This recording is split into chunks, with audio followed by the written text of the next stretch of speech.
that program. Court services are going to receive those fees. We will invoice them monthly for all our fees and be paid that way.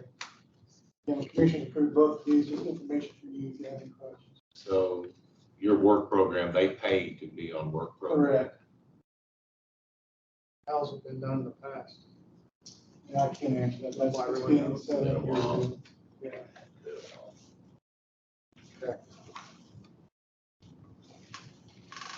You happy to take any questions? Oh, I don't. As long as it brings money in, we're doing good. Thank you. Thank you. Okay, Matt Hoeing, part-time rate. Yes, as we just spoken, we're trying to do all we can to save money. We've lost our full-time field officer. Last day was September 11th.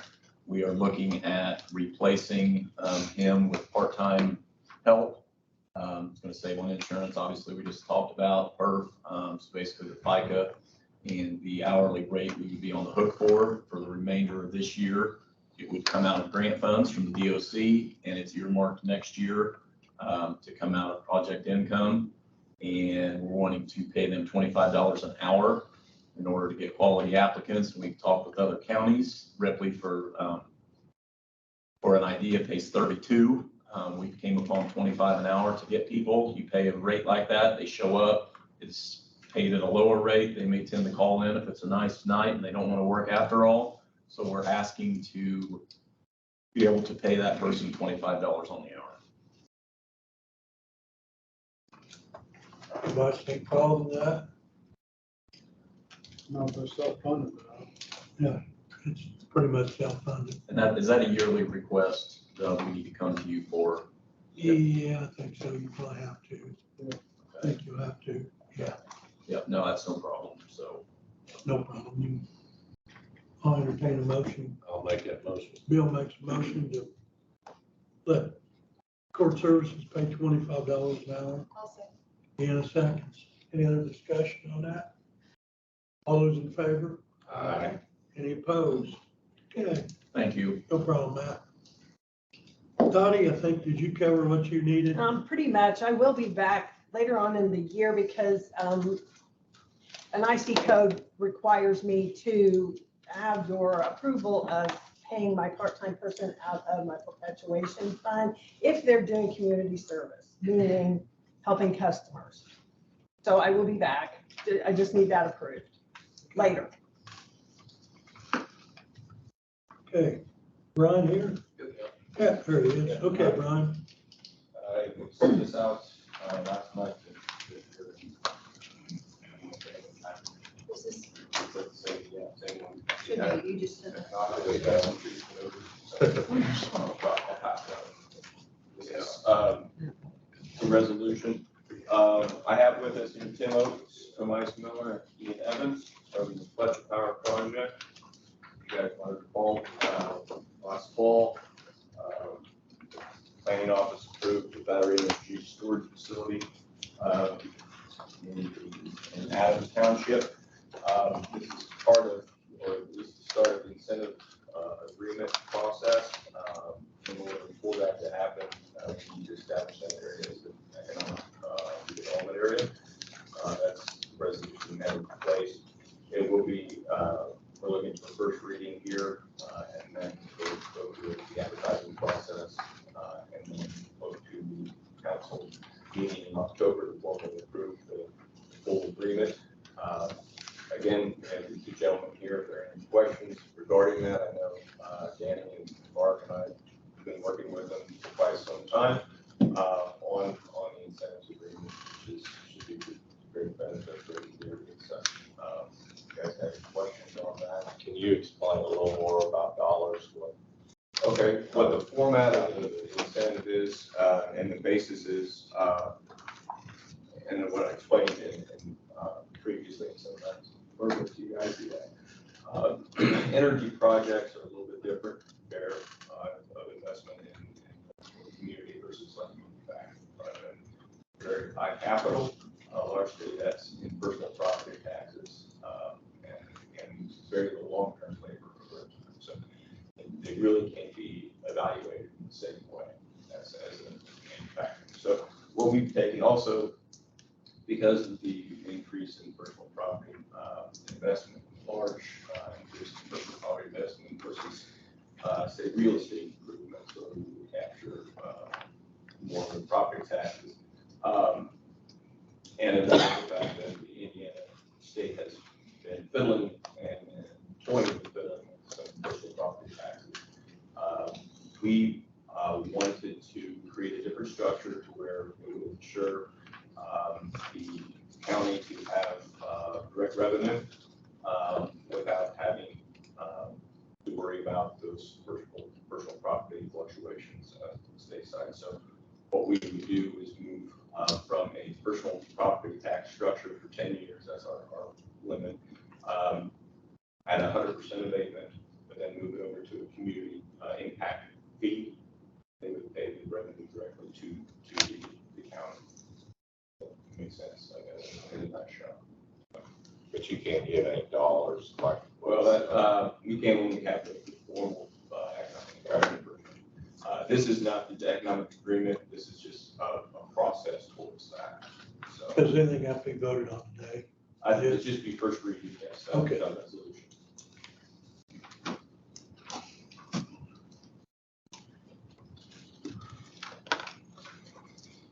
I kind of read what you sent me online.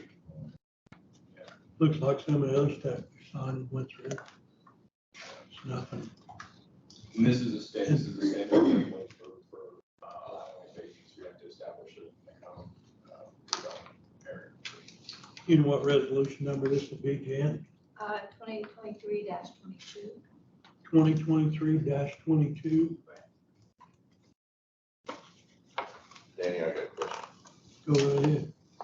How are the neighbors to this? Any reaction from them? What's going in and what's going on? Are they all aware of this? Yes, we hashed that out in the zoning BZA meetings and such, and we all came to the similar conclusion, and it was passed accordingly. I don't believe the design of the design has changed since then, and they still are required to do as far as disability screening and such. And Cyrus, previously the gentleman who brought it to the zoning, and made agreements, and all those agreements that were accomplished in that zoning is going to be transferred to. So there's no negative about it. Not at this point. Who owns the ground? I know Mucker Heights are joining. Who owns the ground? That's going? Fletcher Power LLC They owns, already own. they own the ground. The agreements that were reached with the adjoining neighbors were put in writing, and they have actually been placed of record. They're in the chain of title. So they're binding regardless of who owns it. But going forward, Fletcher Power will continue to own it. Is this still Fletcher Power? Yes. Okay. Yes. Okay. I thought it was, You're So basically. the Company, but we bought the LLC. Yeah, they. okay, you bought the, okay, Yeah. okay. So we bought the project from Open Road, Cyrus, you might be familiar with. Yeah. But they already had the LLC set up, we bought the So company. Heipel bought it. Is that how you Yes, pronounce sir. it? I, yeah, AYPA. They bought the Fletcher LLC. Okay. And this is. That's the reason I was wondering when I read Battery that. energy storage. How big, what's the? Yeah, I mean, it sort of depends. I mean, it's gonna be less than 20 acres, probably more than 10, the total property footprint. So there's a bunch of different storage containers, It's all not designed to just sort of one. keep them separate. But less than, would be more than 50% open space in that area. You do them like a checkerboard. And this is, Well, I will say this, what me and Mark and Brian's done a lot of work on it. I mean, really a lot of work.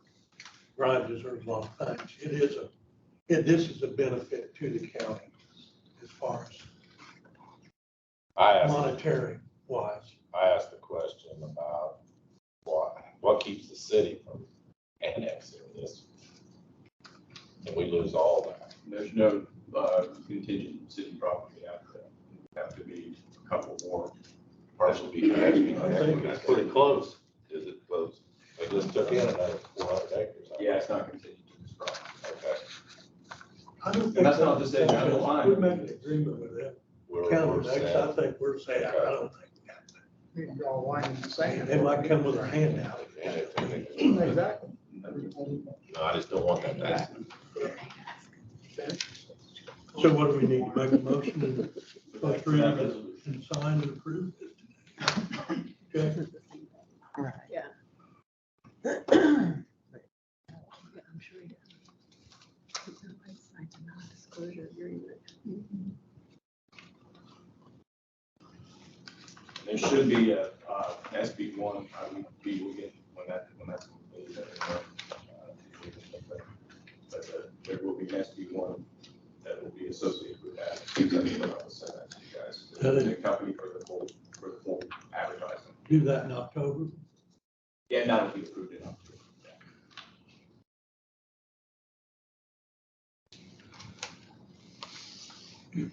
I'll make a motion to entertain a motion to approve resolution 2023-22.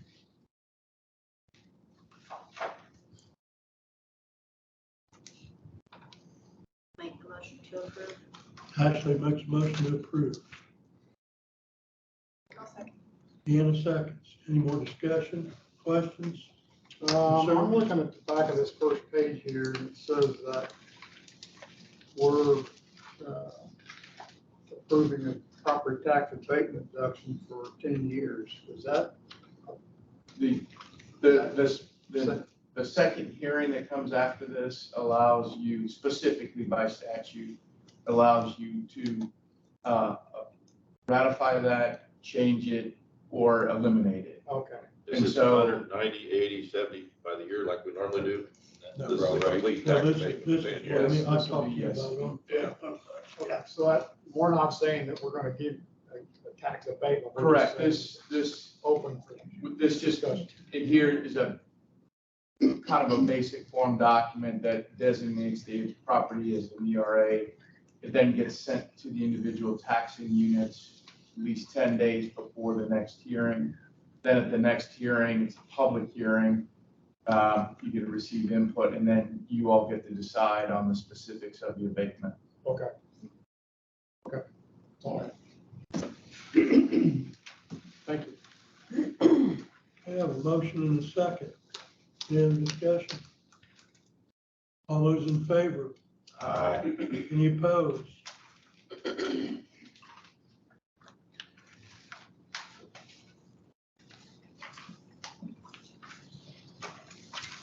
Thank you very much. So,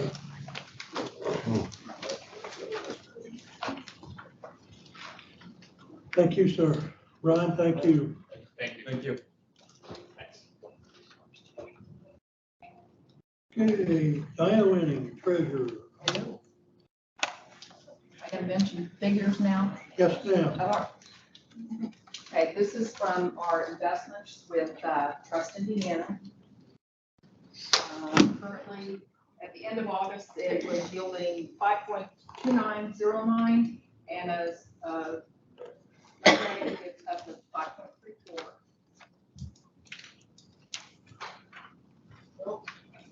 Uh-oh. That's all right. I thought I had enough. Okay. That's all In the month of August, we earned in interest $134,643.14. Year to date, and this is trust, which is all fluid accounts, it's earned in a year $978,032.52. The Napoleon State Bank, we had a CD that matured in August. The percentage was in the low 2% range, but it still earned us $114,000 on that 1-year CD through Napoleon State Bank. We're required to get 3 quotes from banks doing CDs, but I actually went and sought 4. The 1-year maturity was 5.21 with one of the lowest ones that I had quoted, but then Napoleon came back with a 5.35% APR for a year, and that's the one I grabbed. With that interest then, the county should be earning over at least $200,000 just in interest on that CD when it matures back in August. I haven't received anything from Matt Westhaver. We've got laddered CDs through him, 2, 3, 4, and 5. One had earned enough to create another CD, so it's doing very well. And then I'm not sure if this is the place to do it, where I had a new quote, I brought to you before on the original quote from Office Shop on the desk. Of course, that was just over the internet. Originally, it was $8,100, and she was on vacay that time. She came back with $6,050.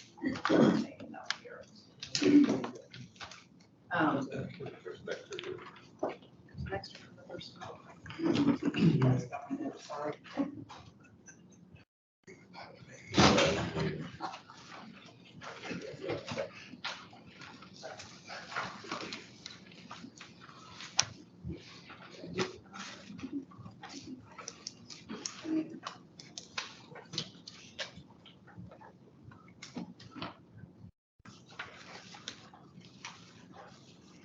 I'm still short.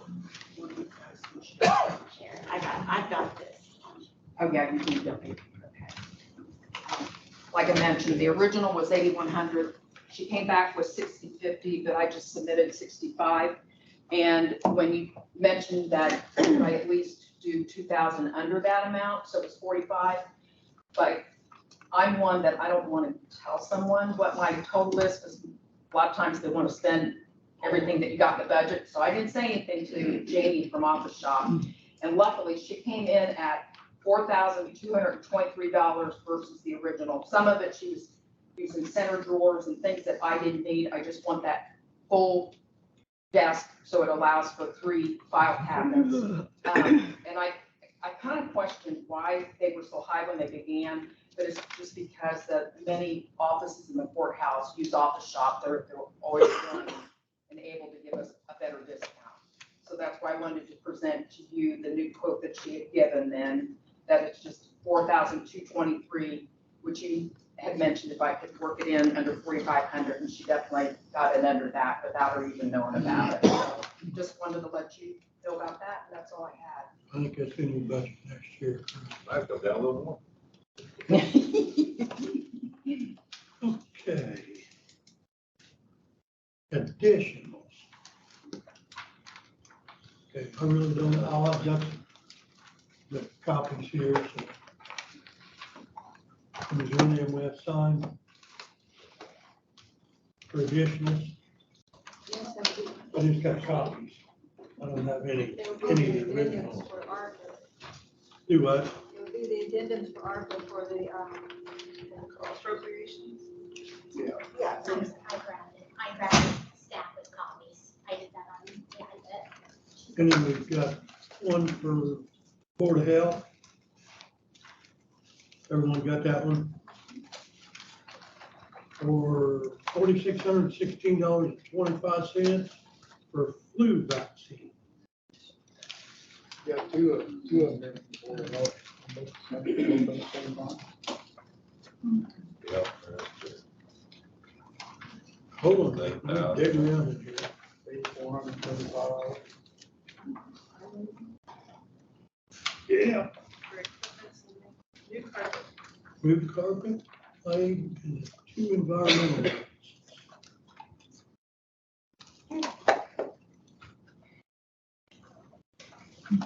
That was quick.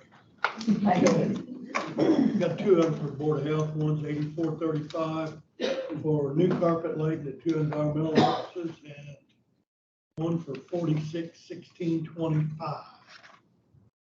I don't see anybody in here to question, so.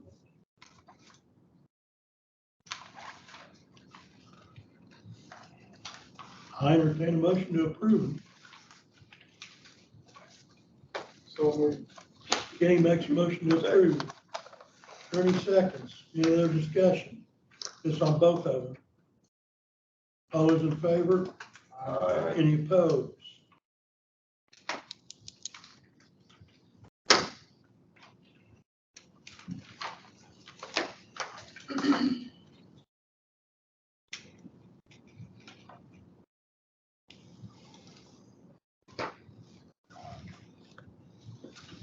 Okay. Just get it out of the way, I'll use it. Okay, we got one for $110,000 ARP money for Superior Court expansion of the wellness court for $110,000. Now this covers 1 year, correct? Correct. Okay. And this is good. It took some pressure off the county general. And that will open up 10 more seats. Pardon? That will open up 10 more seats. Existing right now is only 5, so. You know, I think you only got 3 in now. We So have, what you said. we have 4 and we're getting You ready got to 4? accept our 5th one on Thursday. This will get you 5 more or 10 more? 10 more. 10 more, great. I'll make a motion. Bill makes a motion to approve 110,000 for wellness court. Ashley seconds. Any other discussion? All those in favor? Aye. Any opposed?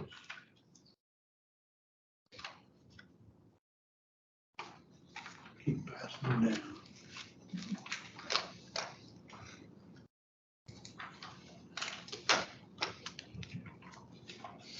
Okay, now we got 100,000 out of ARPA for public safety mental health.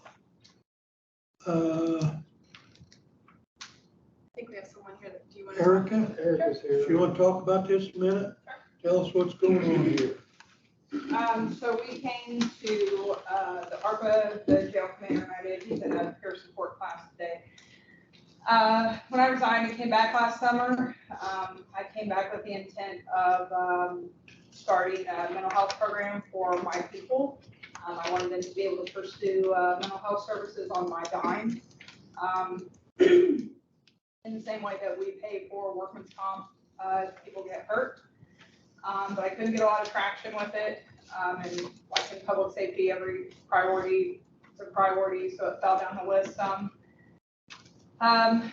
When Sheriff Myros took over in January, I approached him, told him that I was interested in getting with him and doing it more from a countywide perspective. Because obviously it wasn't just dispatch that was gonna need access to mental health services. But I knew also that he was taking over a brand new department and that he had to get his feet under him before we could get that situated. I approached Deanna after the first budget hearing in August, after hearing her talk about some of the ARPA funds that they already had or not for mental health services, to figure out what the extent of that ear notch was for, if they were already for a specific project or if they were just in general and we could tap into that. She asked me to get something on paper and get it to the ARPA board the following week. So I met with the sheriff and the jail commander, and we have come up with a mental health program that will cover dispatch, the sheriff's department, the jail, and the coroner's office. We needed a number to start with because it's not something that obviously the county has ever had in place before. So we figured on 5 to 7 critical incidents a year, each critical incident affecting 8 to 10 responders. We were initially going to build it from the ground up, but that was a lot of work. And I had heard the former sheriff from Boone County speak about his mental health program twice at 2 previous director summits. So I had actually gotten in touch with him last summer when I personally was affected by my husband's mental health to figure out where to start. And then had gotten in touch with him again after I had spoken with Deanna. Got in touch with the mental health facility that that Boone County is currently using. And basically in a week, got scope of work put together. Instead of reinventing the wheel, utilizing the same services that Boone County currently uses. I can't speak for law enforcement. I wouldn't try to speak for law enforcement, but I can tell you with certainty that it is going to be imperative that law enforcement is exposed to mental health services that are already established with law enforcement. If there is ever the opportunity for them to seek those services, they are not going to do it in a random capacity with people who are not already familiar with law enforcement. So Boone County has already established this with the mental health practice that they utilize. I got on the phone with their mental health practice. During that phone call with myself, the sheriff, the jail commander, and Rachel Hall from Pathways to Healing, she suggested that they typically see about 6 sessions before they really see what they would consider turnaround from someone who is truly affected in a work capacity from a mental health issue on the job. So back to that number, we figured 5 to 7 critical incidents, 8 to 10 responders affected by each critical incident, 6 sessions for each responder. Each session is going to be $175. We pitched to the ARPA board $73,500 to get started. Some of that will be voluntary. It will be a completely confidential program. The invoices will come directly to me as just the Decatur County Public Safety employee. Each employee will just receive a number. We won't know whether they're from dispatch, the jail, the sheriff's department, or the coroner's office. And that will all just be paid out of the single appropriation for the mental health services. We also have, I'm working with the jail commander to tighten up our policy so that we will also be able to mandate in circumstances when we will need to make them basically debrief for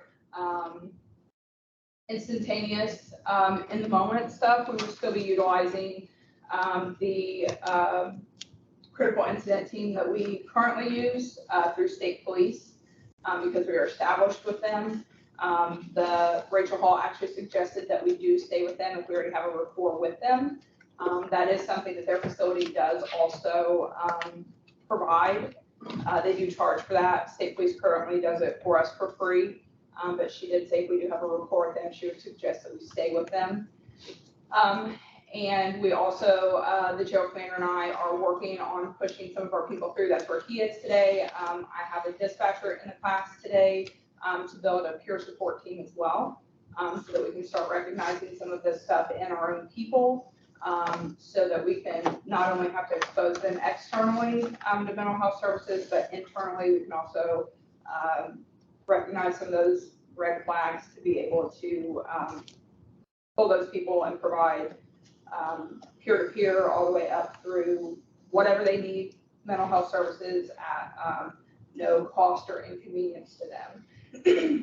The facility, the practice is already done for them. The cost is already done for them. All they have to do is go. They'll be able to pursue it face-to-face. And it's in Noblesville. From my office door to their office door is right at an hour. They also do provide some telehealth as well. So they'll be able to do it directly from home also. When I did speak to Rachel Hall, she did advise that their telehealth platform actually does provide them to be able to do some EMDR services over telehealth. EMDR is going to be comparable basically to when you go into the ER with a broken bone and they give you a pain pill. EMDR is something that they're going to do for immediate relief to, my husband did EMDR sessions basically to be able to get up off the couch and function. So they have the capability of being able to provide those over telehealth as well, so that people don't have to drive an hour to pursue face-to-face, because I know in the moment, Bill would not have been able to get in a vehicle and drive an hour to seek out mental health services.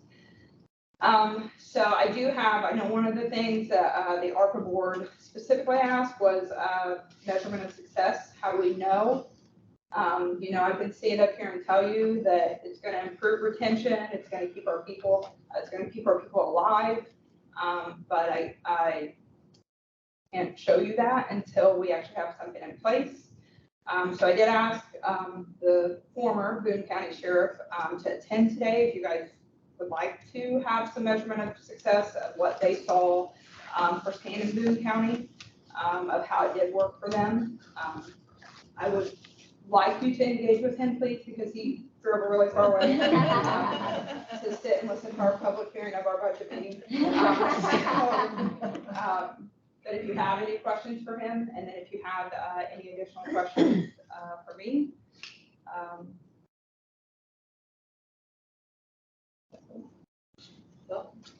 We don't have any current, I mean, other than state police, we don't really have any current in-house mental health for. We don't. So I know that one of the things, when we did the salary study, job description packets, one of the things that specifically came back from my department and the jail and sheriff's department was mental health services. And the 3 phone calls that our insurance currently pushes, that flyer was pushed back out to our people. I know that has been utilized internally in public safety, and it was a failure. The utilization felt like they called because they needed someone to speak to. And they were, hey, we'll get you an emergency medication until you can go to your family practitioner and get this all figured out. And that's not always what public safety is looking for. Sometimes they just need you to make sure they're gonna stay alive that night and not try to push medicine down their throat. So that was another, obviously we didn't know better until we knew better, but that is not something that is going to work for our side of the fence. We needed something other than just having access to 3 calls. And we knew that even if we are getting the same person all 3 times we call, we now, those people have to tell their story to that person. And then they have to tell their story when we get their mental health services. And then by the time they have to tell it over and over, we're never going to get them to do that. They want to be one and done to get things going. So as many barricades as we put between them and getting them help is just going to deter them from being willing to do that. So currently, no, outside of them seeking it on their own, there is nothing in place. I will also tell you, last summer when I was calling, trying to get my husband mental health services, I probably heard 10 no's. The only reason that we got him in anywhere is because one of my really good friends is actually a licensed clinical social worker. So she was able to pull some strings and get him in somewhere. Because I basically texted her and told her, like, I just took firearms out of our home and I need you to help me. So if he was seeking those services, if our people are seeking those services, they're hearing, no, we can't help you. I was doing it. I know it doesn't seem like it now, but at the time I was doing it from a sound mind. But I can't imagine if our people or if he was on the phone, being the one listening to them saying no, they didn't have any place for him, or, oh, we can get you in 6 weeks from now, or, you know, that there was nothing available. So this takes all of that out of it. So if you have questions for how we're gonna know if it's working or not, we're asking you guys for the funding. We'll, after you guys, assuming that it goes through, we'll immediately take it to the commissioners to sign the scope of work. I think that meeting's October 2nd, with the intent that October 2nd at 8:30 in the morning, when the commissioner meeting is over, that people can pick up the phone and start utilizing it. So but please ask any questions if you have. Erica, I have a question. Since when's the commissioner meeting over at 8:30? 10:05. I would like to get today or so, give us a little bit about, you know, the success you guys have had and how it's worked in other departments. Absolutely. By the way, this was like deja vu sitting in our council meeting last week, so all of the conversation is exactly the same. So, good morning. Thanks for having me here. And thanks to the sheriff and Erica for being so passionate about mental health. What I want to do is really just take a couple of minutes to kind of explain how important it is to me about mental health. My name is Mike Nielsen. I'm the former sheriff of Boone County, and I retired in January after 40 years of law enforcement. and the last 9 years as being sheriff, and 10 years prior to that as being the chief deputy. And I was blessed in my career, a very honorable career, to make it to where I am today. But I also want to thank each one of you and applaud you for being one of the forerunners about stopping the stigma when it comes to mental health. That is so important. And I've got a personal story that I'm just going to share with you real quick, because it's important to understand that if you've never been touched by mental health issues or traumatic events, nobody really understands what we go through in public safety. So this year, right now today, we've lost 84 folks in the line of duty across the country when it comes to cops. Now, that is down from 250 last year. And the reason it's down because of all the violence. We're up in the violence. There's a lot of shootings, a lot of those things are taking place, a lot of cops getting hurt. But we've got 84 that have actually died compared to 250 last year. The staggering part about that is whatever the line of duty deaths are, typically we have the same police officers take their own life by their own hand, okay? So last year we lost 250 in the line of duty. We lost 247 people across the nation that were law enforcement. That doesn't include dispatchers, firefighters, coroners, deputy coroners, those folks that go through the traumatic events like we do as police officers as well. And that number this year, we're at 65. We're 44% low across the nation as far as police officers that have taken their own life at their own hand. And what I can tell you is because of the open communication, the destigmatization that we're doing here today, and folks like you and the commissioners taking action to say this has to stop. So we're 44% down. We've lost 65 people across the nation now. I speak openly, and so does my daughter, and I'll kind of explain to you a little bit of history. In 2016, my daughter was a police officer for a city police department here in Indiana. And she had 5 years on at the time, and she tried to commit suicide because of the traumatic events that she saw in those 5 years, being a crime scene investigator, being a police officer. And what I came to realize is that through the proper therapy that she had, and speaking openly about her experiences across the country, she was able to save lives. And as I listened to her story and why she tried to take her life, it really started opening up those floodgates in me after 40 years saying, oh my God, I'm suffering from this too. It's called cumulative PTSD. And those veterans that are out there understand PTSD, and there's one incident that could cause that. This is traumatic events that we see every single day, right? Your police officers, your dispatchers are answering those calls, your firefighters, the coroners are going to see these traumatic events every single day. And over a course of time, that adds up. And what we need to do is really need to address that. The sheriff and I are from a more mature age, right? And when we first, I might even be older than he is, but when we first started years ago, and he can probably tell you this, what we were told, get back out there on the street, don't worry about it, put in the back of your mind, it'll go away. Well, until my daughter tried to commit suicide, I can tell you that I never really, that's what I did, right? And then all of a sudden it starts flooding out. So I'm in therapy still today because of some of the things that I've witnessed. But more importantly, because of the proper therapy, the EMDR, she's back on the job, which was really impressive to me how therapy works. So I've done a lot of research. I have my master's degree in business. I have an engineering degree from Iowa State. And what I can tell you is that I am a numbers guy. And when we started looking at this, I said the same thing. How do we keep track of whether this is working? And I really had to get back and refocus on that and say, I can't, okay? We know it's working because in 2018, we lost Deputy Pickett in the line of duty. And I was there during his shooting that day.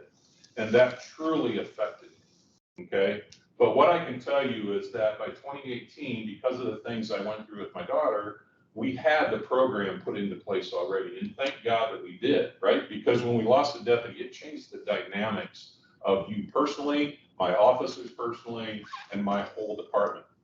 And I had 150 employees at the time. And what I can tell you is that thank God we had that therapy officer wellness initiative in place, because I believe it saved lives. And that is how you tell whether it's working. So when that happened on that day, my first, as an administrator, as the sheriff, my first question was, how in the world am I going to prevent one of my people from taking their own life? And we did that. We had the program in place, but I knew it worked because we got through the first 3 months and nobody did. We got through the second 3 months and nobody did. So you know that the process is working if you don't lose a life. And that's hard to understand. But what I can tell you is if you start putting measurements on it, then you start getting these cops who are type A personalities to say, I don't want nothing to do with that program, right? It has to be strictly confidential. I did not know who was going unless they knocked on my door and said, Sheriff, thank you for having this program because you saved my life. And that happened every month. Somebody would do that. So you know it's working when somebody knocks on the sheriff's door, or somebody knocks on Erica's door to say thank you. Because we as administrators have no idea. We don't know who goes to see him, but I know when I left office in December, on December 31st, the client list that we had, which is just numbers, client 101 and client 140, we had 47 people in therapy for our program. So I knew it was working at the time. So don't put restrictions on it. Don't put accountability on it. It's about saving lives. So I'd be more than happy to take any questions that you may have about the program. But again, I applaud you. I applaud the sheriff, Erica, for having the courage to stand up and say, you know, we've got to talk about mental health, especially when it comes to our public safety officers. Any questions? You see a lot of departments around the state that don't have anything like what we have. Yeah, the majority of the departments do not, and I'm still very passionate about it. I still speak openly. My daughter speaks openly about it. We speak across the country, but we're really trying to focus on departments in the state of Indiana to change that culture. And changing culture with cops is really, really hard, especially when it comes to some of us more mature administrators that, you know, have learned the wrong way from the very beginning. So what I can tell you is that, yes, you're not alone, but I continue to get out there and push that message that we have to destigmatize the mental health. And we've got to say, it's okay to hurt, right? It's okay to feel that pain, and it's okay to talk to somebody about it. But it's also important, the peer support team that she's talking about, how to identify those folks that are going through those struggles, right? What are some of the key words to listen to? You've got to have those relationships with your peers so you can talk to somebody and ask those hard questions like Erica asked her husband, you know, hey, are you going to hurt yourself today? Are you going to commit suicide? Do I need to take the guns out of your house? That is hard conversations to have, but they are needed conversations. And the more we see it today, and the more that law enforcement and public safety are going through with our society today, it's so much more important. Any other questions? Thank you for the opportunity to come down. Thank you very much. Okay, we'll entertain a motion for $100,000 for public safety and mental health from the ARPA. I'll make the motion to approve. Ashley makes a motion. I'll second it. Bill seconds. Any other discussion? All those in favor? Aye. Any opposed?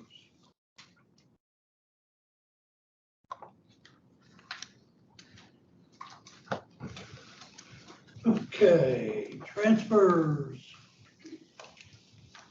I'll get a chance to look at the transfers.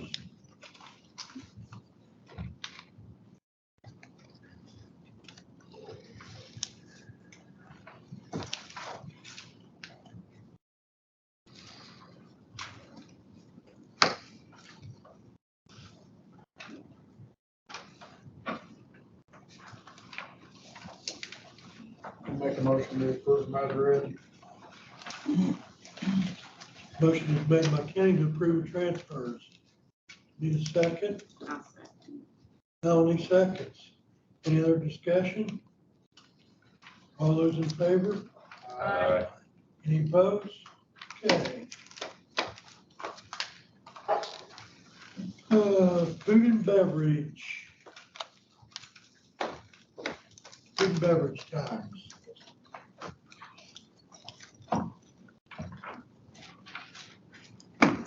Well, good morning. It's been a long meeting so far, but we want to thank you for allowing us the opportunity to speak on behalf of the proposed Decatur County Aquatic Center.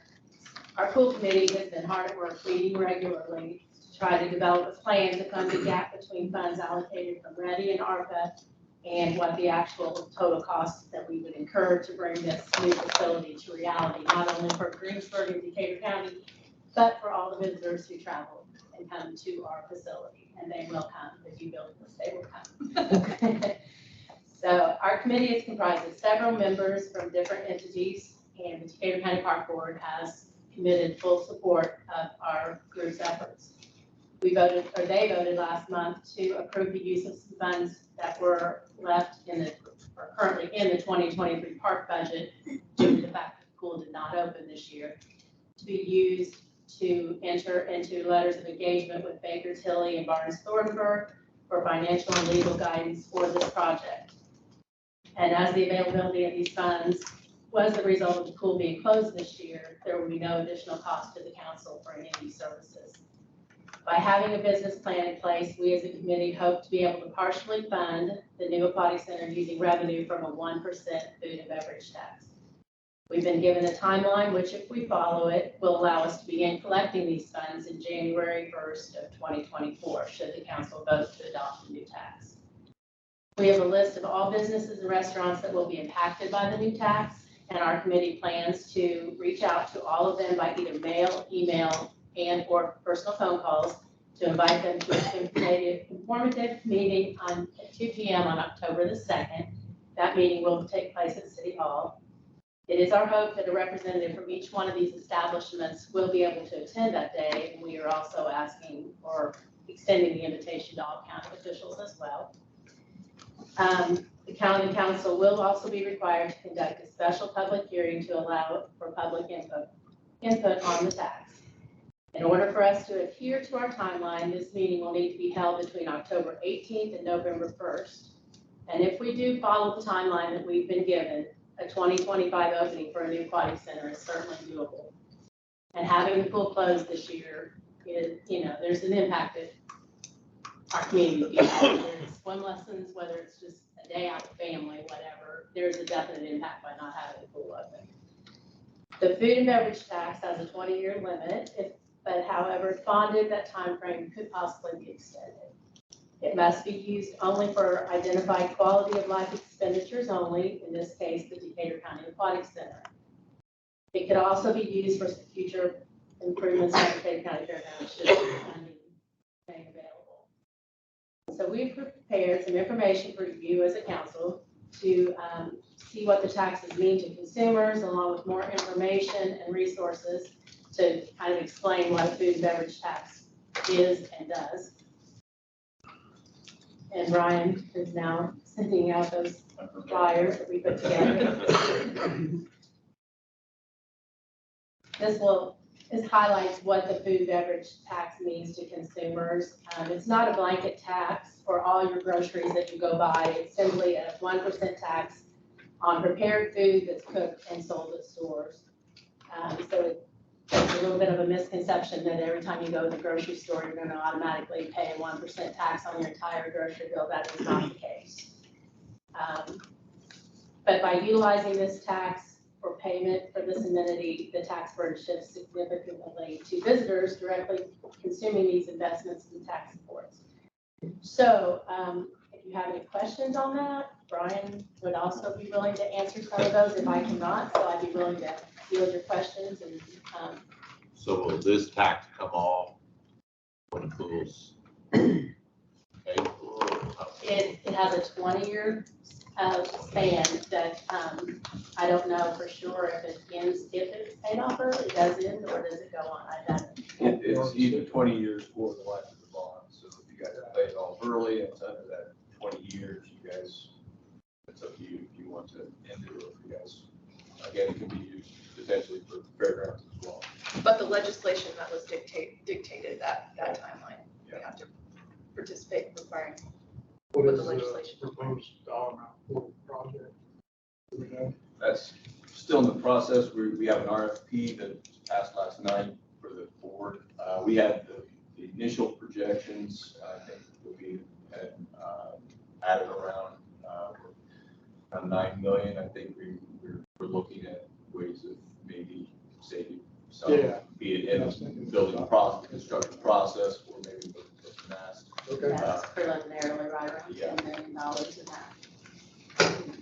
Where did We your started this six last hundred year, and so. fifty thousand projection come from? Baker Tilly did that. Now, they're gonna dive into that a bit more. That was the initial, based on some of these estimates that were through the State House when we got approved for the food and beverage tax. But that's one of the reasons that we engaged with Baker Tilly actually to do the numbers to see exactly what that, a more accurate figure of that.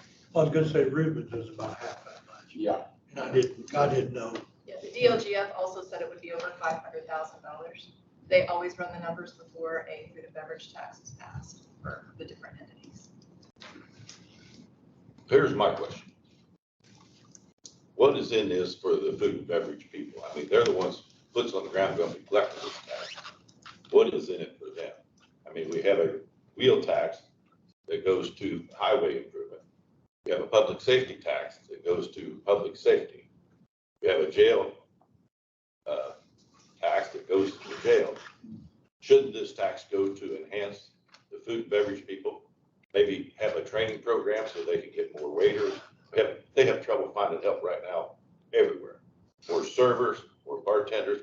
What's going to be in it for the food and beverage people who have to do all the legwork on collecting these taxes? I can answer that. Probably. There's parameters on what can the food and beverage tax can be used for, and that's not within the state parameters of that. Most of it's due towards, that would attract visitors to your community, which would in turn help them. Probably going to run more away than it's going to attract. Okay, so we have lots of facts that show that as well. Yeah, I want to see them because everybody I talk to says, easy choice to be, I'm going to go to the other county. So Orange County that we'll be at next week has a 2%. Shelbyville has a food and beverage tax. You think people don't? I think a lot of communities have them and you're not really even aware that they're there because it's not such a large thing on your, unless you just actually look at the receipt and wonder what is that. And from that standpoint, if we're choosing to drive to another community because of the 1% tax, I would question that logic just in gas money, alone. But yeah, I think the key is where this money is going is to enhance the quality of life that would hopefully create, in this case, a regional draw, bring more people to that community, especially where it's located out by the stadium with the ball diamonds, the enhancements that are being planned for the fairgrounds, the park that's there. I think this would be an incredible attraction for more people who hopefully will die. Where's your list? Everybody has to pay this tax. The list of Yeah, all you're the going to take restaurants, or you're going to take taverns, you're going to take food trucks? Yeah, I mean, it's under the same, The Honda employee cafeteria, yep, Okay, who's going to enforce all this? the DLGF, or No, DOR. DOR. Department of Revenue is it's the same process. Really, at this point, it's just reprogramming your cash register to allow for that 1%. They pay sales tax and such like that. This would be collected on the second one. We don't need no tax. What's the percentage of people from out of our county that would pay that tax? Well, I think. Brian's higher. Well, yeah, it's actually slightly, our estimate is based on Placer data, Placer being a geofencing program that tracks expenditures. It would be paid for by 51% of visitors versus this is the way we chose this wasn't something that was just, hey, we're going to choose that. We chose this route to help pay for this investment in our community because it wasn't rested on the backs of totally on the backs of Decatur County people. So that's It's really also Hoosier shared. hospitality there. We're gonna charge, that's Hoosier hospitality, right? Yeah. Starting to sound like the guy in line for a cheeseburger and what's the guy behind you to pay for it? Well, I mean, they're using, I guess they're utilizing our facilities here to actually facilitate that cheeseburger. They might as well pay a little bit more. And you can put it in perspective as well. $50 steak that I'm going to purchase, it's 50 cents. I could probably go in the parking lot and find a couple of orders and that's covering my 50-cent food and So beverage why tax. bother? You know Because what? it doesn't. Because it adds up, What- when everybody pays a little bit. I'm here gonna and be there. unpopular too, but we're building a playground, exactly what we're building. And I've got a granddaughter down southern part of the county. It takes 45 minutes to download a term paper to get into college. We'll spend 9 or 10 million on a pool. Why are we looking at broadband? Why are we looking at, I mean, I'm looking at improving the lifestyle of my grandchildren. Yeah. And I'm, And there's a lot of but we're gonna safety. build a playground. There's a lot of safety involved with it too. I You know mean, what? I know, in order to it's- have swim lessons and they want This you to is be able my to train problem. them. And again, I don't think there's anybody in here that would disagree with you that they need to run broadband, but food and beverage tax is not allowed to be on broadband. Yeah, and Well, I think you need to have a plan where this money is used to enhance the food and beverage people who are doing the work to get this money collected. Not just Yeah, spend all in one random Yeah, project. I guess we're in the frame, you know, it's We not have to within do the what the parameters of legislation what the state requires. says, That's but what the state says. the object is to, again, create an attraction that will attract more people to it and. You know, 10 million on a pool? That's the average pool. That's not really out of the breach price what the pools that we visited and the projects we've seen. It's just, it's a pretty common, I mean, it's pretty baseline starting point.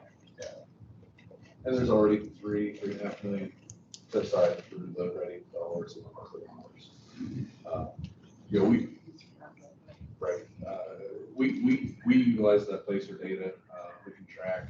It was something like 1,800 Decatur County residents went to the pool at Shelbyville in 2022. Another 800, 900 went to the pool in Little Vernon because those two places have updated pools. We're losing a lot of. Yeah, but have you seen what Rushville's gonna do with their money, Rush County? But they don't have a food and They're beverage gonna tax.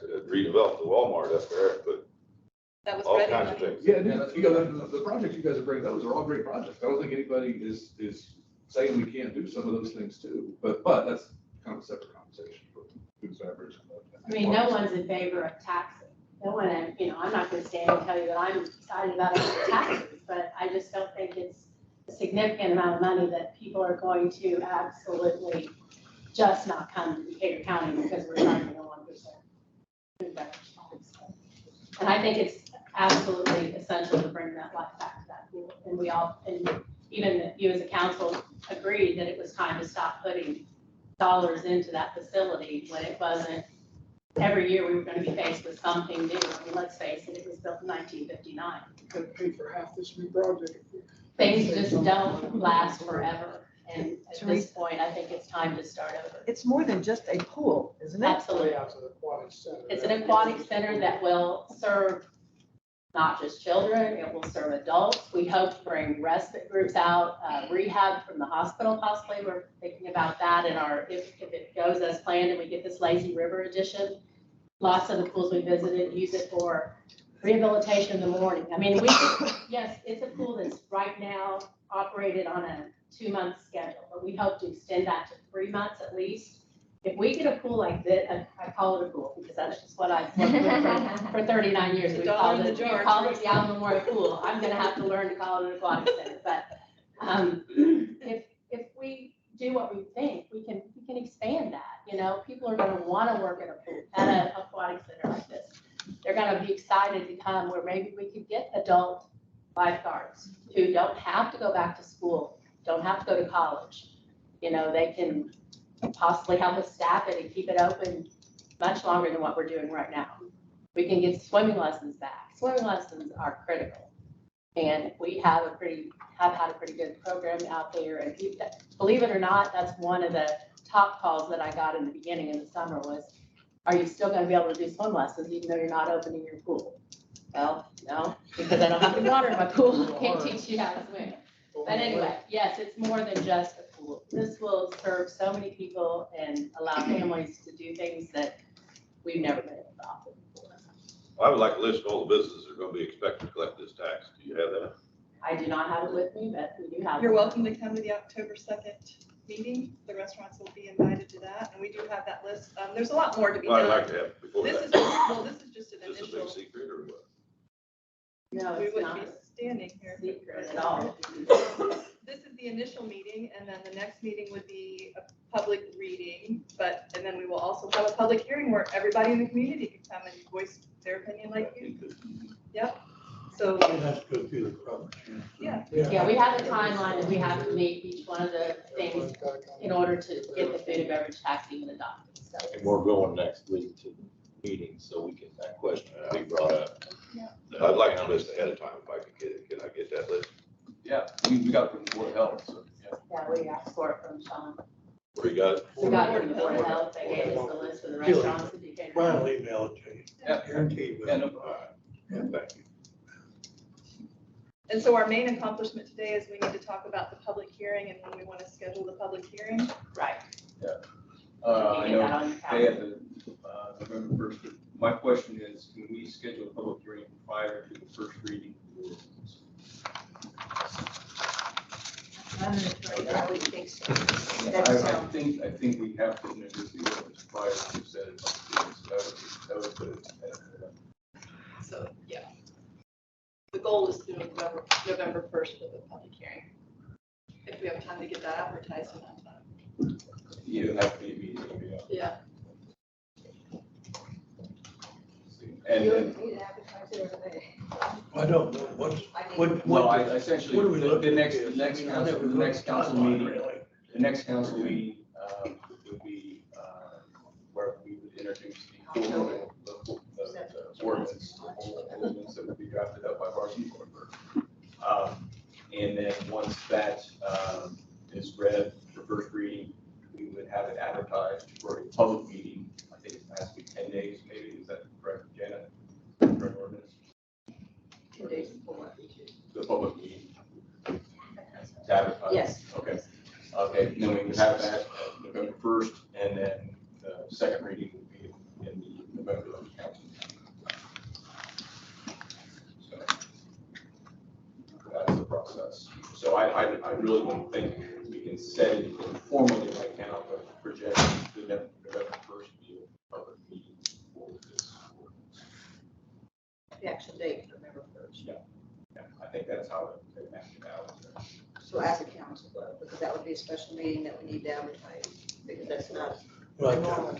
Yeah, the legislation requires a separate public hearing with that as the only topic. Right, that's fine, I just need to make sure we have it captioned. Yeah. Public And notice. we can do that through Varsity Corporate. And if we truly want public input, we probably should look at doing it in the evening.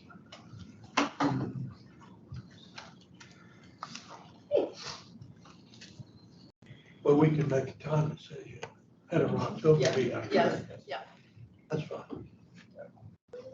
I think this was more of an update, just kind of informational session for you guys, to show that this is still progressing, we're still, We just wanted to make sure you were aware that we were still meeting and still working on it, it didn't just go away, so.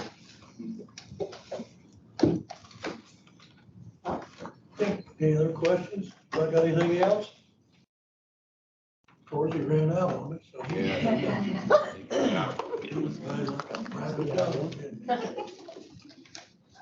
Good, entertain a motion to adjourn. So moved. Ashley second, all those in favor? Aye. Am I gonna oppose that?